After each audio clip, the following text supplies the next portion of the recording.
5 coisas sobrenaturais aconteceram logo após a morte de Moisés, que mudaram o curso da história. Depois que Moisés partiu, nada mais foi normal. Se prepare, porque o que aconteceu depois que Moisés morreu vai mudar tudo que você imaginava sobre essa história. Depois de 120 anos liderando o povo de Israel, Moisés sobe o Monte Nebo, contempla a terra prometida que nunca pisaria e morre. E aí começa uma das histórias mais intrigantes da Bíblia. A Bíblia conta que Deus mesmo o sepultou num vale, na terra de Moabe. Espera aí, Deus sepultando pessoalmente alguém? Isso nunca aconteceu com mais ninguém. E sabe o mais curioso? Até hoje, ninguém sabe onde fica esse túmulo. Mas a coisa fica ainda mais estranha quando descobrimos o que aconteceu logo após a morte dele. No pequeno livro de Judas, verso 9, temos uma revelação impressionante. Houve uma batalha sobrenatural pelo corpo de Moisés. O arcanjo Miguel e Satanás disputaram ferozmente aquele cadáver. Porque diabos, literalmente, Satanás queria tanto o corpo de Moisés? Os estudiosos têm teorias fascinantes. Alguns dizem que o diabo planejava fazer do túmulo um local de adoração, desviando o povo de Deus. Imagine só, o homem que falava face a face com Deus virando um ídolo. E tem mais. Lembra que Moisés havia pecado ao bater na rocha, quando deveria apenas falar? Satanás provavelmente argumentava que tinha direito sobre aquele corpo por causa desse pecado. Mas Miguel, o príncipe dos anjos, não se intimidou. A batalha foi tão intensa que Miguel precisou invocar o próprio Deus, dizendo: "O Senhor te repreenda." O resultado? O corpo de Moisés desapareceu completamente. Deus o escondeu de tal forma que nenhum arqueólogo, nenhum explorador, nenhum caçador de tesouros jamais encontrou. E olha que não foi por falta de tentativa. Esse mistério dura há mais de 3.400 anos. Ninguém nunca encontrou o corpo ou o túmulo de Moisés. Alguns estudiosos da Bíblia acreditam que havia um motivo especial para isso. Anos depois, segundo o Novo Testamento, aconteceu algo surpreendente. Moisés apareceu vivo, conversando com Jesus numa montanha. Como alguém que morreu há tanto tempo poderia aparecer assim? Esse é mais um mistério que envolve a morte de Moisés. Para quem não é religioso, fica a pergunta: por que esconder tão bem um túmulo? A morte de Moisés não foi apenas o fim de uma era. Foi o início de uma série de eventos sobrenaturais que mudaria completamente o destino de Israel. O desaparecimento de seu corpo foi apenas o primeiro sinal de que algo extraordinário estava acontecendo. E se você acha que isso é impressionante, prepare-se, porque no dia seguinte à morte de Moisés, algo ainda mais chocante aconteceu. O alimento que caía do céu todas as manhãs há 40 anos simplesmente parou de cair. Como Israel sobreviveria agora? Se você acredita que Deus protege seus servos mesmo depois da morte, comente: Deus é fiel. Era como se o céu tivesse fechado suas despensas de repente. Na manhã seguinte à morte de Moisés, o povo de Israel acordou com uma surpresa que ninguém esperava. O chão estava limpo, nada de maná. Aquele pão que caía do céu todos os dias, sem falta por 40 anos, simplesmente parou. Imagine a cena: milhões de pessoas saindo de suas tendas com seus cestos vazios, procurando o alimento diário que sempre esteve ali. Mas naquela manhã só encontraram areia e pedras. O pânico tomou conta do acampamento. Como vamos sobreviver agora? Era a pergunta que ecoava por todos os lados. Durante 40 anos, o maná foi a principal fonte de alimento de todo um povo. Era uma substância branca, com gosto de mel, que aparecia todas as manhãs como orvalho. Bastava sair, coletar e comer. Ninguém precisava plantar, colher ou trabalhar duro. Era literalmente comida do céu. Mas com a morte de Moisés e a entrada na terra prometida, tudo mudou. O maná parou de cair exatamente quando pisaram do outro lado do Rio Jordão. Foi como se Deus dissesse: agora vocês têm terra. Agora vocês trabalham. A transição foi brutal.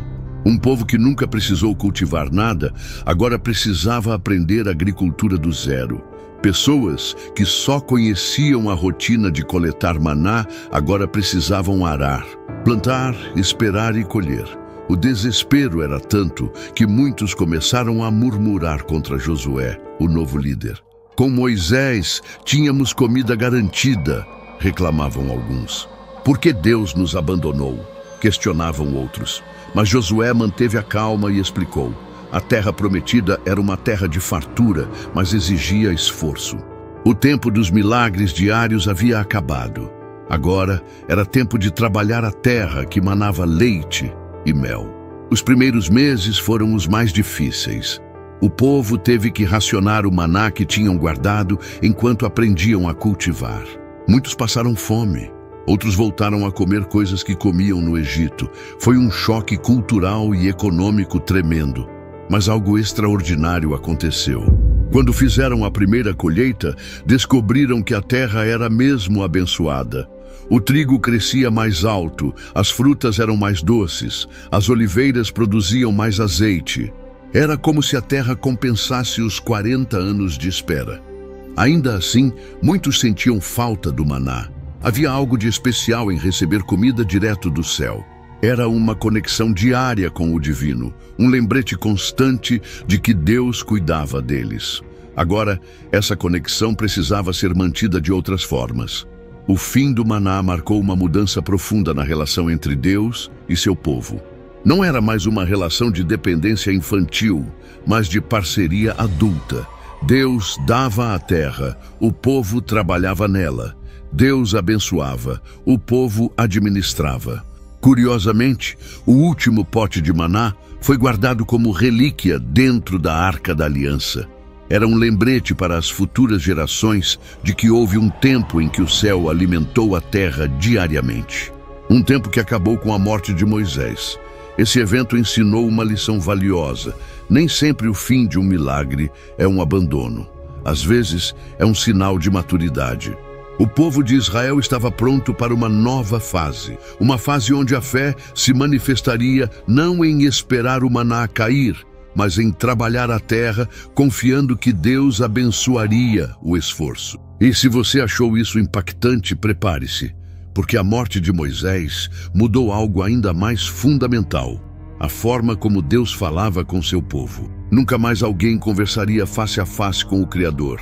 Sabe aquela sensação de perder o sinal do celular bem no meio de uma conversa importante? Agora multiplique isso por 1 milhão. Foi mais ou menos assim que o povo de Israel se sentiu quando Moisés morreu. De repente, a linha direta com Deus ficou muda. Durante 40 anos, Moisés tinha um privilégio que ninguém mais teve na história. Ele conversava com Deus face a face, como amigos conversam.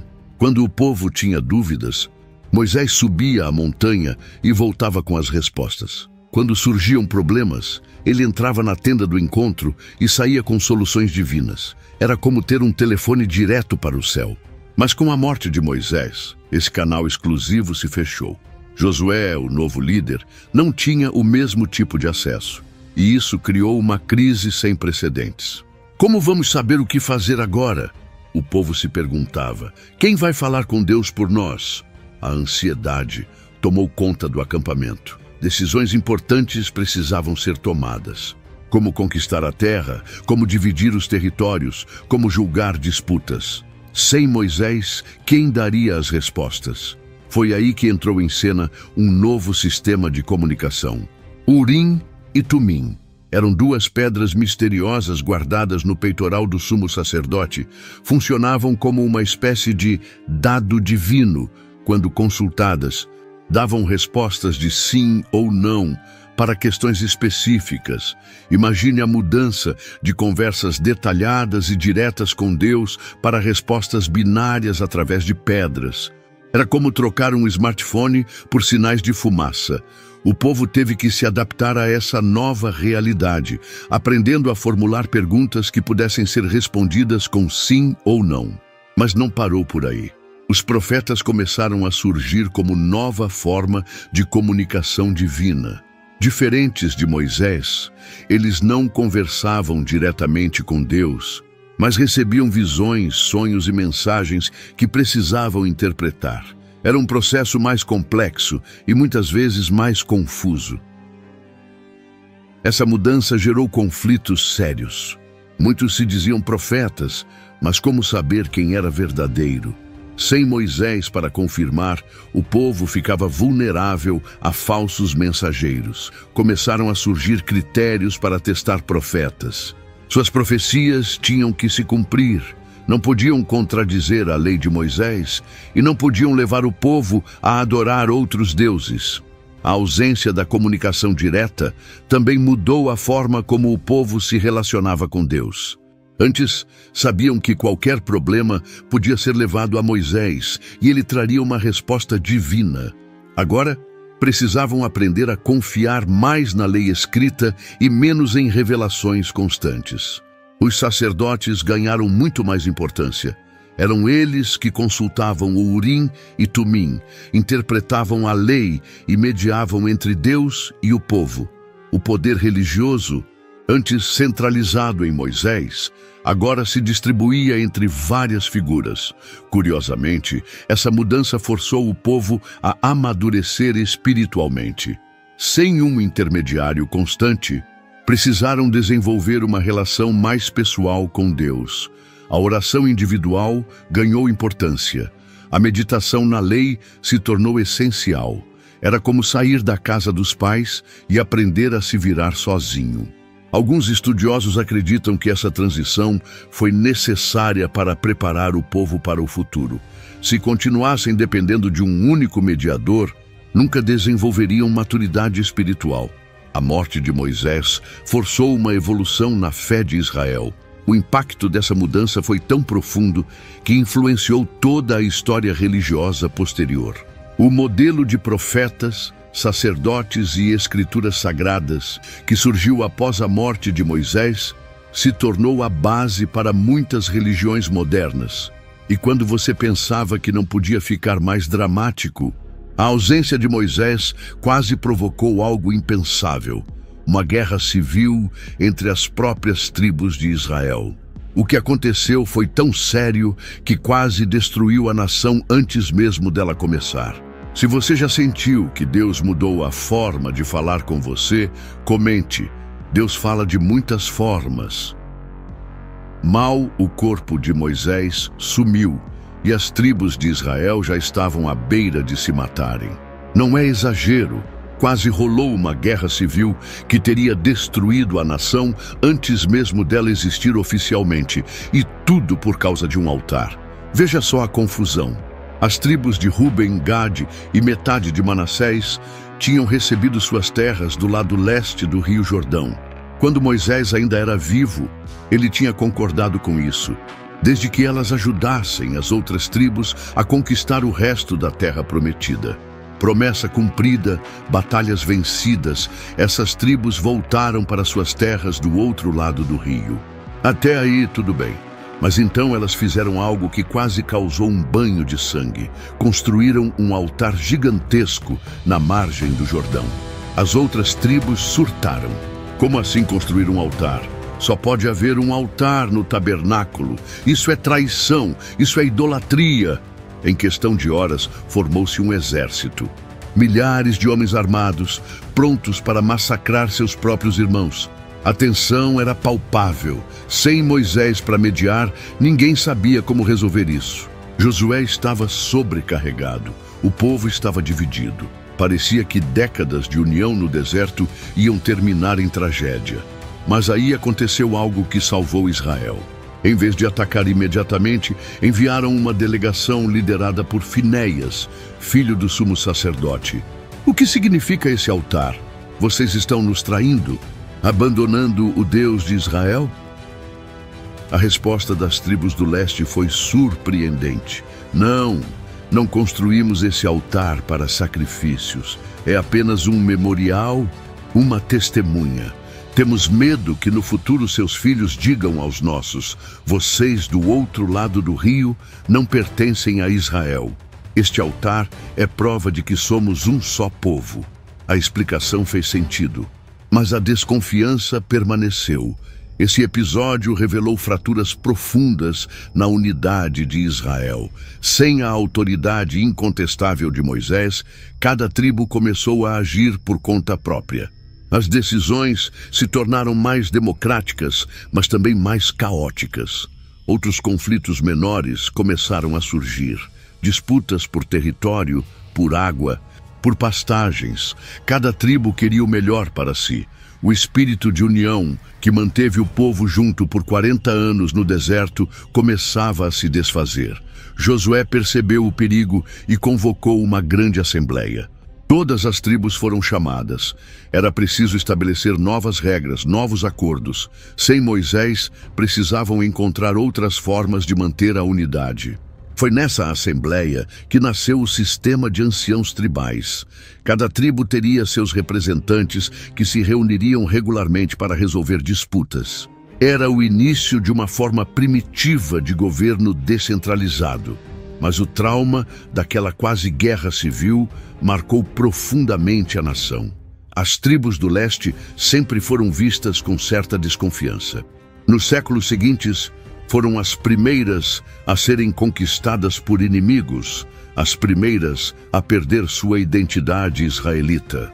Esse episódio mostrou como a morte de Moisés criou um vácuo de poder perigoso.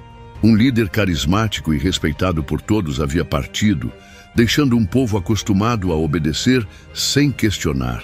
Agora precisavam aprender a dialogar, negociar, fazer política. A ironia é que Moisés passou 40 anos preparando o povo para a terra prometida, mas não os preparou para viver sem ele. Talvez achasse que Josué seria suficiente. Talvez não imaginasse que sua ausência causaria tanto impacto. O altar da discórdia acabou recebendo um nome. Ed, que significa testemunha. Ficou ali por séculos, lembrando a todos do dia em que Israel quase se autodestruiu. Um monumento não à união, mas à fragilidade das relações humanas sem uma liderança forte. E o mais impressionante ainda estava por vir. Porque com todas essas crises, com todo esse caos, Israel ainda conseguiu se transformar de um bando de ex-escravos nômades em uma nação estabelecida. Como isso foi possível? Agora chegamos ao momento mais extraordinário. Em meio a todo esse caos causado pela morte de Moisés, aconteceu o inimaginável. Israel finalmente se tornou uma nação de verdade. E foi justamente a ausência de Moisés que forçou essa transformação. Por 40 anos, Israel foi um povo errante. Não tinham território, não tinham governo próprio. Viviam em tendas e dependiam de milagres diários. Eram mais um grupo religioso nômade do que uma nação propriamente dita. Mas tudo isso mudou quando Moisés morreu. A primeira grande mudança foi territorial. Sem a liderança centralizadora de Moisés, cada tribo teve que assumir responsabilidade por seu próprio pedaço de terra. Josué dividiu Canaã entre as tribos através de sorteio, um método que evitou favoritismos e conflitos. De repente, pessoas que nunca tiveram casa própria se tornaram proprietárias de terras. Famílias que viveram em tendas por gerações começaram a construir casas de pedra. Pastores nômades viraram agricultores sedentários. Foi uma revolução social sem precedentes. Mas a mudança mais profunda foi política. As leis que Moisés recebeu no Sinai deixaram de ser apenas mandamentos religiosos e se tornaram a constituição de uma nação. Sem Moisés, para interpretar cada caso, o povo precisou criar um sistema judicial. Surgiram os juízes locais, escolhidos entre os anciãos de cada cidade. Para casos mais complexos, havia tribunais regionais. E para questões que afetavam toda a nação, um conselho de anciãos se reunia. Era o início de um sistema legal estruturado. A economia também se transformou. No deserto, tudo era compartilhado.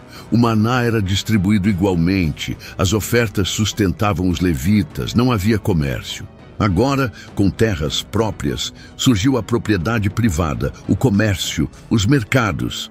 Israel entrou na economia do antigo Oriente Médio, culturalmente, a mudança foi radical. Um povo que vivia isolado no deserto agora convivia com cananeus, fenícios, filisteus. Novas tecnologias foram aprendidas: metalurgia, construção, navegação. A língua hebraica absorveu palavras estrangeiras. A culinária se diversificou. Militarmente, deixaram de ser uma horda desorganizada e se tornaram uma confederação de tribos com milícias próprias. Cada tribo defendia seu território, mas se uniam contra ameaças externas. Foi o embrião do futuro exército de Israel. Religiosamente, o culto se descentralizou. Enquanto o tabernáculo permanecia em Siló como centro principal, surgiram altares locais, lugares altos, santuários tribais. Isso causaria problemas no futuro, mas inicialmente ajudou a consolidar a presença israelita na terra. O mais fascinante é que toda essa transformação aconteceu porque Moisés não estava mais lá. Sua ausência forçou o povo a amadurecer, a tomar decisões, a se organizar. Foi como um filho que só aprende a andar quando os pais soltam sua mão. Estudiosos chamam esse período de Era dos Juízes e durou cerca de 200 anos. Foi uma época turbulenta, com altos e baixos, vitórias e derrotas. Mas foi nesse período que Israel desenvolveu sua identidade nacional única. A ironia é que Moisés passou a vida toda tentando criar uma nação, mas foi sua morte que finalmente permitiu que isso acontecesse. Às vezes, o maior legado de um líder é saber quando partir, permitindo que outros cresçam.